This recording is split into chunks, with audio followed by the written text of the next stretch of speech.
काल्यवन महाभारत काल का एक योद्धा था जो यवनों का राजा था। नहुष के पुत्र ययाति के 5 पुत्र हुए और उन्हीं से समस्त राजवंश चले, किंतु पुरु को छोड़कर ययाति ने किसी को भी एक छत्र सम्राट बनने का अधिकार नहीं दिया। उन्हीं के एक पुत्र और पुरु के बड़े भाई द्रुह से म्लेच्छों का राजवंश चला। यवन भी द्रुह के ही वंश में आते थे और उनका राज्य आर्यावर्त से बहुत दूर उजाड़ जगह पर अलग थलग बसा हुआ था। अधिकतर लोगों को लगता है मुस्लिम ही प्राचीन काल में यवन थे, किंतु ऐसा नहीं है।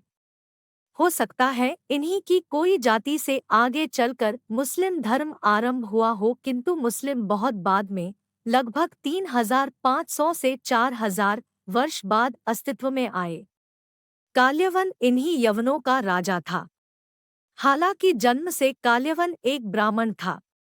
एक ब्राह्मण थे जिनका नाम था शेषरायन, जिन्होंने सिद्धि प्राप्त करने के लिए 12 वर्षों का ब्रह्मचर्य धारण किया हुआ था। उन्हें ब्रह्मचर्य धारण किए हुए 11 वर्ष से अधिक हो गया था और कुछ ही दिनों में उनका व्रत पूर्ण होने वाला था। एक दिन वे एक सभा में गए जहां कुछ लोगों ने उनके इस ब्रह्मचर्य का मजाक उड़ाते हुए उन्हें नपुंसक कह दिया। ये अपमान उन्हें इतना चुभा कि मारे क्रोध के उन्होंने अपने ब्रह्मचर्य व्रत का ध्यान न रखते हुए महादेव की घोर तपस्या आरंभ की। जब महादेव प्रसन्न हुए तो शेषरायन ने उनसे एक ऐसे पुत्र की कामना की जिसे कोई मार ना सके। उनकी इच्छा सुनकर भोलेनाथ ने उन्हें वरदान दिया कि उन्हें एक ऐसा पुत्र प्राप्त होगा जिसे सूर्यवंशी या चंद्रवंशी किसी भी अस्त्र शस्त्र से ना मार सके। किंतु अमरता संभव नहीं थी, इसी कारण उन्होंने ये प्रतिबंध लगा दिया कि जब भी वो किसी ऐसे व्यक्ति का अपमान करेगा जिसे स्वयं किसी को मृत्यु देने का वरदान प्राप्त हो, तब उसकी मृत्यु हो जाएगी। साथ में महादेव ने ये जान लिया कि इतने दिन ब्रह्मचारी रहने के कारण शेषरायन के मन में भोग विलास की इच्छा भी है, इसीलिए उन्होंने उसे कामवासना की पूर्ति का भी वरदान दे दिया। महादेव के वरदान से ऋषि का शरीर पूर्ण यौवनत्व को प्राप्त हुआ। वापस जाते समय उन्हें सरोवर में एक अत्यंत सुंदर स्त्री क्रीड़ा करते हुए दिखी। वो इंद्र की श्रेष्ठ अप्सरा रंभा थी। ऋषि ने उसे अपना परिचय दिया और विवाह की आकांक्षा रखी। उनका रूप और गुण देखकर रंभा ने विवाह की सहमति दे दी और दोनों का विवाह हो गया। इन दोनों का पुत्र ही काल्यवन हुआ। उसी समय आर्यावर्त से दूर मलीच देश पर कालजंग नामक यवन राज्य करता था। उसकी इच्छा थी कि वो अपने आसपास के राज्यों पर अधिकार जमा ले, किंतु उसकी सैन्य शक्ति उतनी नहीं थी। एक दिन उसके गुरु ने कहा कि आर्यावर्त में शेषरायन के पुत्र को ये वरदान प्राप्त है कि उसे कोई पराजित नहीं कर सकता। तुम जाकर उनसे उनका पुत्र मांग लो, जिसके प्रभाव से तुम्हारा कोई विरोध नहीं कर पाएगा। अपने गुरु की आज्ञा अनुसार कालजंग शेषरायन के पास पहुंचा और उनसे उनके पुत्र को मांगा। इस पर ऋषि हिचकिचाए कि किस प्रकार वे अपने पुत्र को उस यवन के हाथों सौंप सकते हैं। ये सोचकर उन्होंने कालजंग के प्रस्ताव को ठुकरा दिया। तब कालजंग ने उन्हें बताया कि उसे पता है कि किस प्रकार उन्होंने भगवान शिव की तपस्या से उस पुत्र को प्राप्त किया है। उसने कहा, हे महर्षि, आपने अजय पुत्र तो प्राप्त कर लिया, किंतु आप तो ब्राह्मण हैं। युद्ध और राज्य से आपको कोई मतलब नहीं है। धन का आपको कोई लोभ नहीं। ना ही आपका कोई राज्य है जिसके विस्तार की आपको कोई इच्छा है।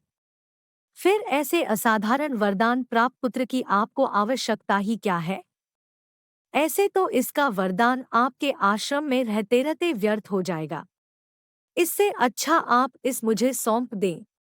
इसके वरदान की सहायता से मैं इसे विश्व विजेता बना दूंगा और आपका यश समस्त संसार में फैल जाएगा। ये सुनकर ऋषि सोच में पड़ गए। कालजंग सत्य ही कह रहा था। जिस प्रकार का वरदान उन्होंने महादेव से मांगा था, उसका कोई भी उपयोग उनका पुत्र उनके साथ रहकर नहीं कर सकता था। उन्हें इस प्रकार चिंतामग्न देखकर कालजंग ने पुनः कहा, हे महर्षि, आप किसी भी प्रकार की चिंता ना करें। ये सदा आपका ही पुत्र कहलाएगा और मैं केवल इसका दत्तक पिता कहा जाऊंगा। आपने 12 वर्षों तक घोर ब्रह्मचर्य का पालन किया है और उसके पश्चात आपको स्त्री सुख प्राप्त हुआ है। आप अपने पुत्र के पालन पोषण की जिम्मेदारी मुझे सौंपकर निश्चिंत हो अपने विवाहित जीवन का आनंद उठाएं। कालजंग के इस प्रकार समझने पर अंततः ऋषि मान गए और अपने पुत्र को कालजंग का दत्तक पुत्र बनाकर उसके साथ भेज दिया। कालजंग प्रसन्नतापूर्वक उस बालक को लेकर मलीच देश वापस आ गया और उसे अपना युवराज घोषित कर दिया। उसने उसका नाम काल्यवन रखा।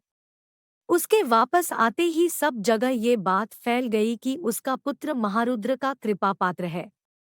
अब कालजंग ने आसपास के समस्त राजाओं पर आक्रमण किया।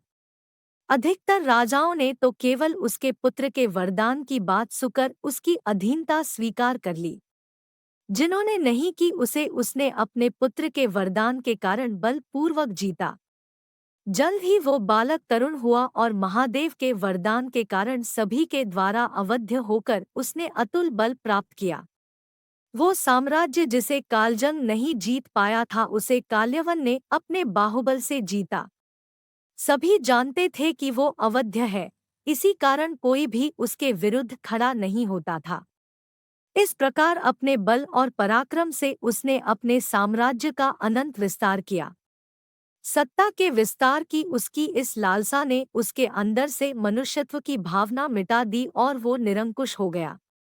इस प्रकार जन्म से ब्राह्मण काल्यवन कर्म से राक्षस बन गया। अपने बाहुबल और वरदान के बल पर काल्यवन ने समस्त एवं देशों पर अपना आधिपत्य जमा लिया।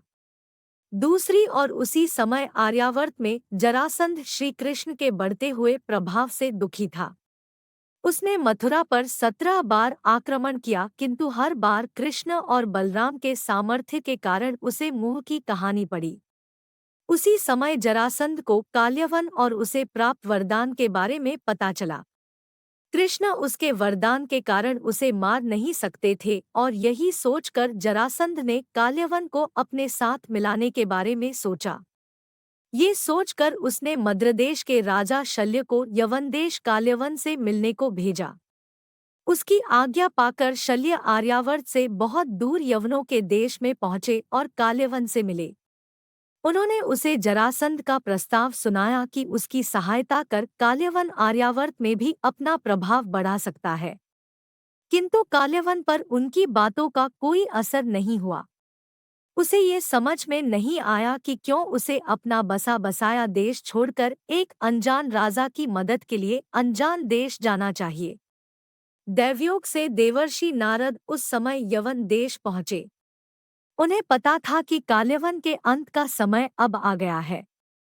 उन्होंने काल्यवन को कहा कि भले ही तुम्हारे वरदानों के कारण कोई तुमसे युद्ध नहीं करता किंतु आर्यवर्त में कृष्ण नाम का एक व्यक्ति है जो तुम्हें परास्त कर सकता है।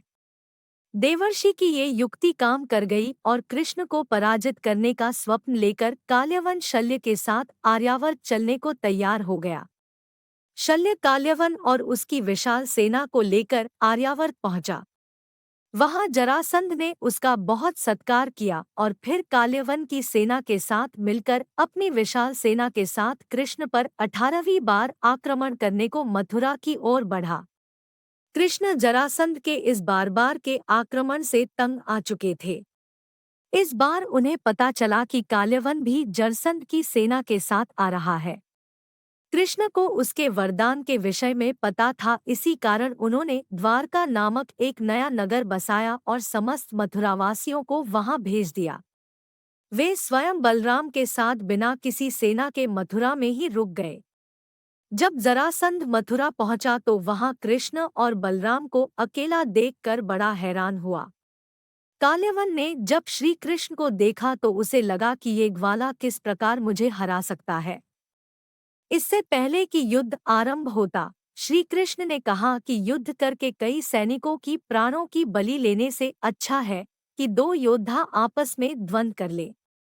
जरासंध मान गया और काल्यवन को कृष्ण ने युद्ध करने को भेजा। उसे विश्वास था कि अपने वरदान के कारण काल्यवन अवश्य कृष्ण का वध कर देगा।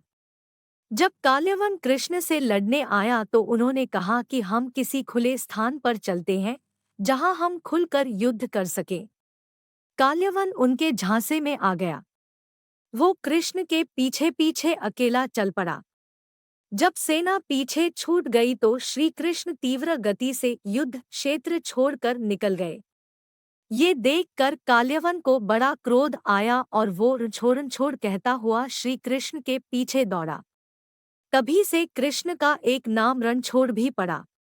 भागते भागते श्री कृष्ण एक गुफा के पास आए जिसके अंदर राजा मुचुकुंद सहस्त्रों वर्षों से सो रहे थे। उन्होंने अपना उत्तरीय राजा मुचुकुंद के ऊपर डाला और पास में ही छिप गए। मुचुकुंद श्रीराम के पूर्वज महाराज मांधाता के पुत्र थे।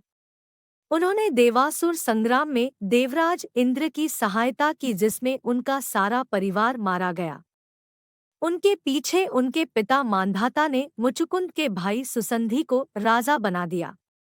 इन सब से दुखी होकर मुचुकुंद इंद्र के पास पहुंचे और उनसे कहा कि इतना लंबा युद्ध कर और अपने परिजनों की मृत्यु का समाचार सुनकर मैं बहुत थक गया हूं और सोना चाहता हूं।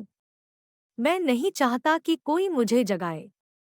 तब इंद्र ने उन्हें निद्रा का वरदान दिया और साथ ही ये भी कहा कि जो भी तुम्हें जगाएगा वो तत्काल जलकर भस्म हो जाएगा। तभी से मुचुकुंद युगों से उसी गुफा में सो रहे थे। श्री कृष्ण का पीछा करता हुआ जब काल्यवन वहां पहुंचा तो उनका उत्तरीय मुचुकुंद पर डाला देख उसने उन्हें ही कृष्ण समझ लिया। तब उसने क्रोध में कृष्ण का उत्तरीय ओढ़े मुचुकुंद को लात मारी जिससे उनकी निद्रा टूट गई। जैसे ही मुचुकुंद ने आंख खोली उनके सामने खड़ा काल्यवन भस्म हो गया। इस प्रकार श्री कृष्ण की युक्ति से उस दुष्ट का अंत हुआ। उसके बाद श्री कृष्ण ने मुचुकुंद को दर्शन दिए और फिर मुचुकुंद ने अपने देह को त्याग कर उत्तम लोक को प्राप्त किया। दोस्तों, वीडियो कैसी लगी कमेंट में ज़रूर बताएं। साथ ही वीडियो को लाइक शेयर ज़रूर करें। अगर चैनल पर नए हो तो चैनल को सब्सक्राइब ज़रूर करें।